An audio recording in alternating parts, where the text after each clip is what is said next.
Hey everybody, it's been a B007 back for another 10-minute movie review, and today I'm going to talk about three films super quickly.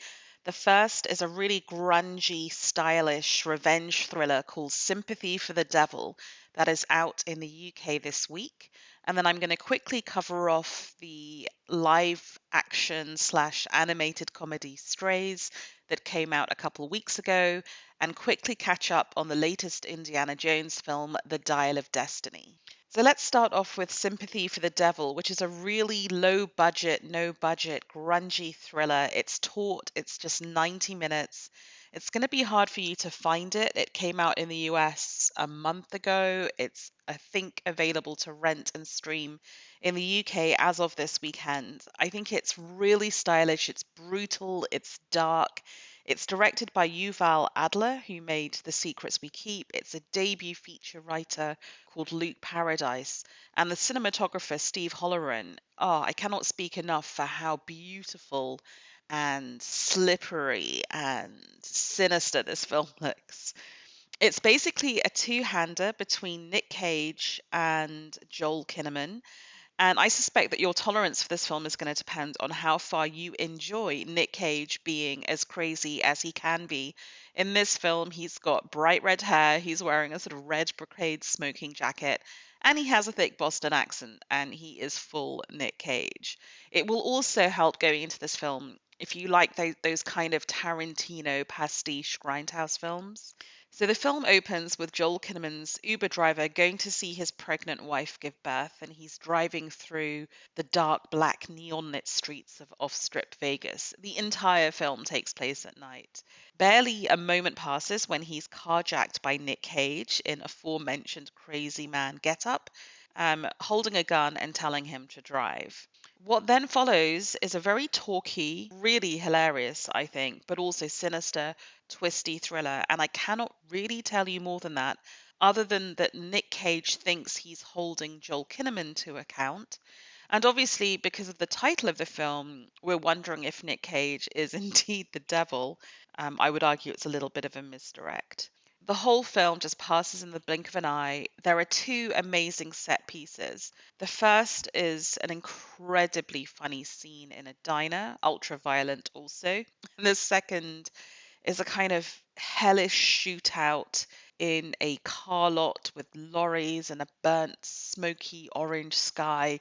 It feels like you could literally be in hell. And I cannot say how impressed I am with the director and the cinematographer for pulling off an action sequence that is both that stylish but actually has moral heft, if I can say that in a kind of low budget Nic Cage B movie. I would really encourage you to check this film out. It's had basically zero marketing, a soft release. I think the only people who are going to find it are the Nic Cage Uber fans, but I think it will really repay your efforts in seeking it out. So that's kind of my film of the week.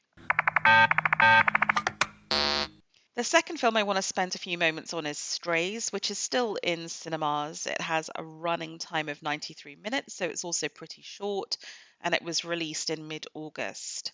This wants to be a sort of foul-mouthed adult comedy with animation and live action. I feel that it never fully commits to that. It never fully commits to the sheer filth of a film like Ted, which I thought was hilarious.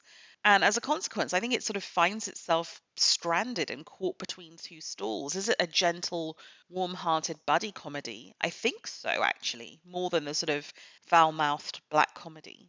Will Ferrell stars as the voice of a really gorgeous little, relentlessly optimistic but quite naive dog called Reggie.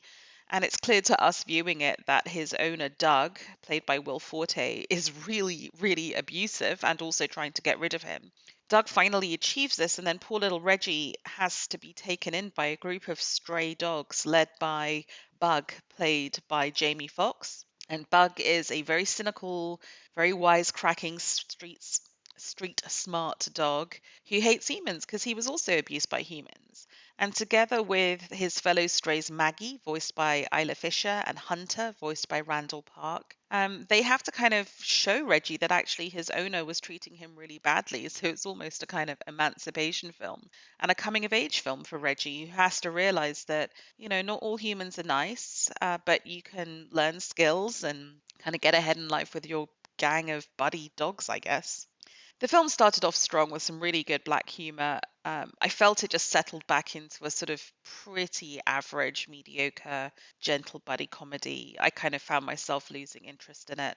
I really wish the writer Dan Perot from American Vandal and director Josh Greenbaum, who did Barb and Star Go to Vista Del Mar, another very meh comedy. I really wish they'd had the courage to commit to going fully X-rated adult humor, but they didn't. And as such, I think Strays is very much a sort of two-star film and one you can avoid. Sadly, that description also applies to Indiana Jones and the Dial of Destiny, which was released in June. It's PG-13. It's an interminable 154 minutes long. I used to love the Indiana Jones films, especially 1, 2, and 3. This is the fifth installment. It's directed by James Mangold, who did the amazing Ford versus Ferrari and Logan. So it's not his fault. I think the problem is that this film is fan service. It takes all the elements of those early Indiana Jones films that we loved, it remixes them, and just gives us another movie. So everything is really familiar. We have evil Nazis. We have Indy in a dusty desert town in a rickety vehicle outrunning the bad guys. We have Indy assisting a bumbling but super smart British archaeologist. We have Indy trying to find a MacGuffin with supernatural spooky powers. And we also, I cannot believe in 2023, have Indy with a precocious, short ethnic minority sidekick. Come on, guys, come on. Have we not learnt anything since the 1980s?